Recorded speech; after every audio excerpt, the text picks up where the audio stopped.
Accounting no problem में आपका स्वागत है। मैं हूं आरती।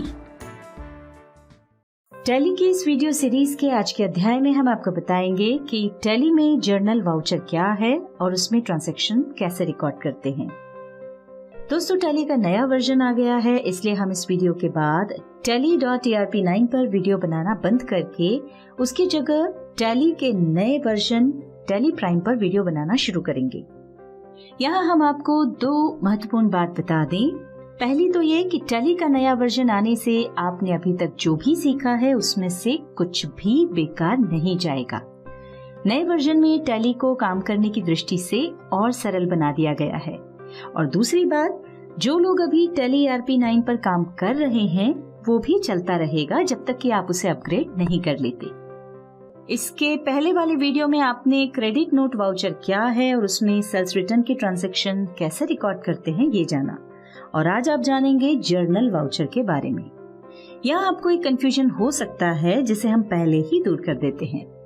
हमने आपको मैनुअल अकाउंटिंग में बताया था कि जितने भी ट्रांजैक्शंस होते हैं उन्हें जर्नल में रिकॉर्ड किया जाता है, या सरल शब्दों में कह सकते हैं जर्नल एक पुस्तक के रूप में रखी जाती है जिसमें सभी ट्रांजैक्शंस तिथिवार और क्रमानुसार रखे जाते हैं। और ये भी बताया था कि टैली ने कंप्यूटर अकाउंटिंग में जर्नल के स्थान पर ट्रांजैक्शंस रिकॉर्ड करने के लिए 8 अलग अलग स्टैंडर्ड अकाउंटिंग वाउचर्स बना दिए हैं, जिसमें से अभी तक हम 7 वाउचर्स के बारे में समझ चुके हैं। और जो 8वां वाउचर है उसका नाम भी टैली ने जर्नल वाउचर रखा है, जिसके बारे में हम इस वीडियो में समझाने जा रहे हैं। यहाँ हमारा कहने का तात्पर्य ये है कि मैनुअल अकाउंटिंग में जो जर्नल होता है टैली ने उसे 8 वाउचर्स में बांट दिया है, और उसका जो 8वां वाउचर है उसका नाम भी जर्नल वाउचर है। तो यहाँ आपको ये कंफ्यूजन नहीं होना चाहिए कि मैनुअल अकाउंटिंग का जर्नल और टैली का जर्नल वाउचर दोनों एक ही हैं। जैसा कि हमने आपको वाउचर्स क्या हैं और उनके उपयोग वाली वीडियो में बताया था कि टैली में जर्नल वाउचर्स में जो एंट्रीज की जाती हैं वो हैं opening entries, rectifying entries, transfer entries, adjustment entries, closing entries, entries regarding dishonor of checks, credit purchases and sale of things other than goods, entries of goods withdrawn by the owner for personal use, etc. अभी सरल भाषा में इतना समझ लीजिए कि जिस transaction को हम टैली की इस वीडियो सीरीज में पहले बताए गए 7 वाउचर्स में से किसी भी वाउचर में रिकॉर्ड नहीं कर पाते हैं वो जर्नल वाउचर में रिकॉर्ड किया जाता है। अभी हम आपको इस वीडियो में कुछ सरल एंट्रीज बता रहे हैं, बाकी सभी एंट्रीज आगे हम आपको जर्नल वाउचर के एडवांस्ड पार्ट में बताएंगे, क्योंकि इसके पहले हमें बहुत सी अन्य बातों की जानकारी होना आवश्यक है। यहाँ पर एक खास बात और समझ लें कि जर्नल वाउचर में ट्रांजैक्शन को रिसीट वाउचर, पेमेंट वाउचर और कॉन्ट्रा वाउचर की तरह ही डेबिट और क्रेडिट का उपयोग करते हुए यानी वाउचर मोड में ही रिकॉर्ड किया जाता है। फर्क सिर्फ इतना ही है कि रिसीट वाउचर और पेमेंट वाउचर दोनों में ट्रांजैक्शंस रिकॉर्ड करते समय एक पक्ष कैश या बैंक का होता है, और कॉन्ट्रा वाउचर में ट्रांजैक्शन रिकॉर्ड करते समय दोनों ही पक्ष कैश और बैंक के होते हैं, जबकि जर्नल वाउचर में प्रायः कैश या बैंक अकाउंट का उपयोग नहीं किया जाता है। आइए हम जर्नल वाउचर से संबंधित कुछ ट्रांजैक्शंस रिकॉर्ड कर लेते हैं। हमारा पहला ट्रांजैक्शन है 2 मई को रॉयल फर्नीचर के बिल नंबर 311 से हमने 25,000 रुपए का फर्नीचर उधार खरीदा। आपको ध्यान होगा कि हमने बताया था कि यदि कोई ऐसी वस्तु हम उधार खरीदते हैं जो बेचने के लिए नहीं है, यानी हम जिसका व्यापार नहीं करते हैं, तो ऐसे ट्रांजैक्शंस को जर्नल वाउचर में रिकॉर्ड करते हैं। यहाँ ये भी याद रखें कि यदि हमने फर्नीचर नकद खरीदा होता तो इस ट्रांजैक्शन को हम सीधे पेमेंट वाउचर में रिकॉर्ड करते। इस ट्रांजैक्शन में प्रभावित होने वाले दोनों पक्ष कौन से हैं और उनमें से कौन सा डेबिट होगा और कौन सा क्रेडिट होगा, इसकी प्रैक्टिस हम आपको पहले अच्छे से करवा चुके हैं। यहाँ रॉयल फर्नीचर का अकाउंट क्रेडिट होगा और फर्नीचर का अकाउंट डेबिट होगा। आइए अब जर्नल वाउचर में ट्रांजैक्शन रिकॉर्ड करने के लिए आगे बढ़ते हैं। अभी हम गेटवे ऑफ टैली पर हैं। अकाउंटिंग वाउचर के लिए V प्रेस करें। यहाँ जर्नल वाउचर की शॉर्टकट की है F7, हम इसे प्रेस कर रहे हैं। डेट बदलने के लिए F2 की प्रेस करें। डेट चेंज करने के बाद एंटर प्रेस करें। पर्टिकुलर के नीचे DR दिखाई पड़ रहा है। यहाँ हमें जिस अकाउंट को डेबिट करना है उसे सिलेक्ट करना होगा।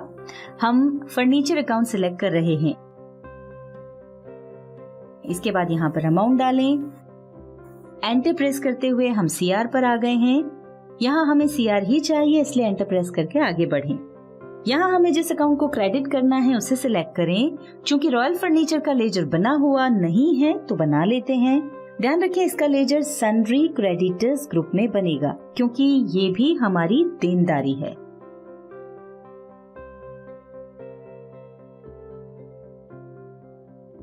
ये देखिए, क्रेडिट में रॉयल फर्नीचर का नाम आ रहा है, साथ ही क्रेडिट में अमाउंट भी आ गया है। यहाँ इसका नरेशन टाइप करें और आखिर में एंटर प्रेस करते हुए इस वाउचर को एक्सेप्ट कर लें।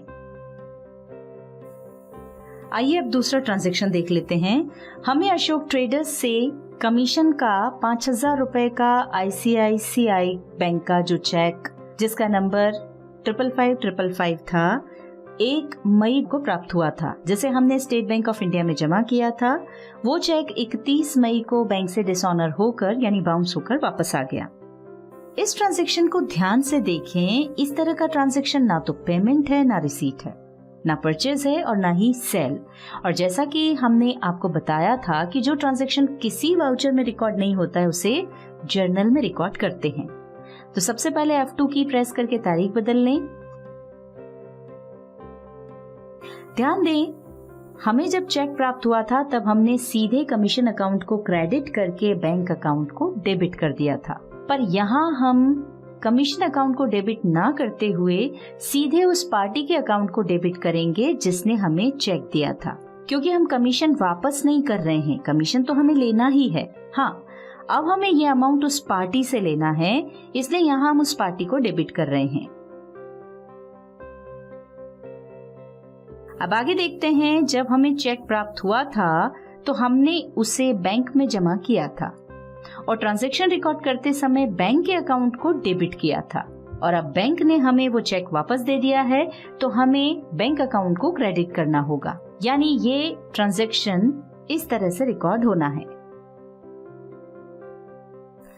DR में तो हमने अशोक ट्रेडर्स सिलेक्ट कर लिया, पर CR में लिस्ट ऑफ लेजर अकाउंट में बैंक का नाम नहीं आ रहा है। जैसा कि हमने आपको बताया था कि जर्नल में प्रायः कैश या बैंक अकाउंट का उपयोग नहीं किया जाता है, पर कुछ ऐसी परिस्थितियां भी हो सकती हैं जब हमें कैश या बैंक के अकाउंट को डेबिट या क्रेडिट करना पड़ता है, जैसा कि यहाँ हो रहा है। तो इसके लिए हमें F12 की प्रेस करके allow cash accounts in journal voucher option को इनेबल करना होगा। देखिए, ऐसा करते ही यहाँ कैश और बैंक दोनों ही तरह के अकाउंट्स दिखाई पड़ रहे हैं। इसमें से हम state bank of India select कर रहे हैं। बैंक सिलेक्ट करते ही बैंक अलोकेशन विंडो आ गई है। इसमें यहाँ वापस आए चेक का नंबर टाइप करें और यहाँ चेक की तारीख टाइप करना होगी।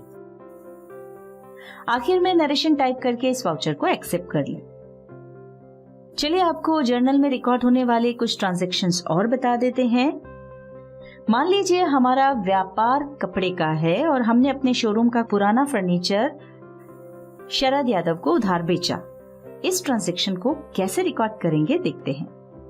इस ट्रांजैक्शन को देखने से ही पता चल रहा है कि इसमें सेल की गई है, पर जैसा कि हमने आपको पहले बताया है कि हम जिन वस्तुओं का व्यापार करते हैं उसके अलावा अन्य कोई सामान बेचते हैं यानी सेल करते हैं, तो इस तरह के ट्रांजैक्शन को सेल्स वाउचर में रिकॉर्ड नहीं किया जा सकता है।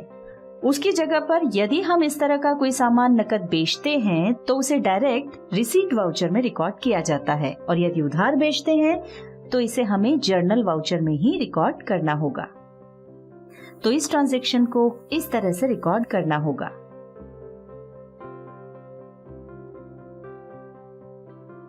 मान लीजिए हमने सुधीर दुबे को 50,000 रुपए उधार दिए, जिसका ब्याज 1,000 रुपए हमें उससे लेना है। तो इस ट्रांजैक्शन को इस तरह से रिकॉर्ड करना होगा। इस वीडियो में आपने जर्नल वाउचर के बारे में जाना। जैसा कि हमने आपको वीडियो की शुरुआत में बताया था, एक बार फिर दोहरा दें। हम Tally.ERP9 की इस सीरीज को यहीं समाप्त कर रहे हैं और जल्द ही Tally Prime पर काम शुरू करेंगे।